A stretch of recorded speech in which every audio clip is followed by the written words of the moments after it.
ଜୀବନର ସତ୍ୟ ଜାଣିବାକୁ ହେଲେ ଅନେକ କିଛି ମିଛର ପାହାଡ଼ ପରି ବିଶ୍ୱାସକୁ ଭାଙ୍ଗିବାକୁ ପଡ଼ିଥାଏ।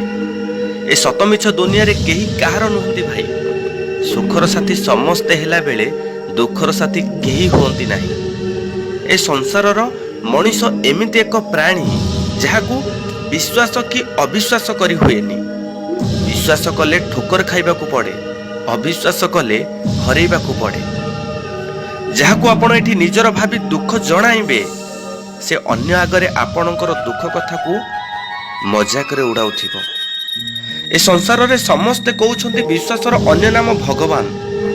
ଯଦି ଏ ସଂସାରରେ ସମସ୍ତେ କହୁଛନ୍ତି ବିଶ୍ୱାସର ଅନ୍ୟ ନାମ ଭଗବାନ ବୋଲି, ଯଦି ବିଶ୍ୱାସର ଅନ୍ୟ ନାମ ଭଗବାନ, ତେବେ କାହିଁକି ବିଶ୍ୱାସରେ ଧକ୍କା ମିଳେ? ବିଶ୍ୱାସ ଦୁଇ ପ୍ରକାରରେ ଗଢ଼ା। ଗୋଟେ ଅନ୍ଧ ଭଳି ବିଶ୍ୱାସ, ଅନ୍ୟଟି ଭାବି ଚିନ୍ତି ବିଶ୍ୱାସ। ଅନ୍ଧ ଭଳି ବିଶ୍ୱାସ କଲେ ଧକ୍କା ନିଶ୍ଚୟ ପାଇବେ, କିନ୍ତୁ ସୀମା ଭିତରେ ରହି ଭାବି ଚିନ୍ତି ବିଶ୍ୱାସ କଲେ ଭଗବାନଙ୍କୁ ନିଶ୍ଚୟ ପାଇବେ।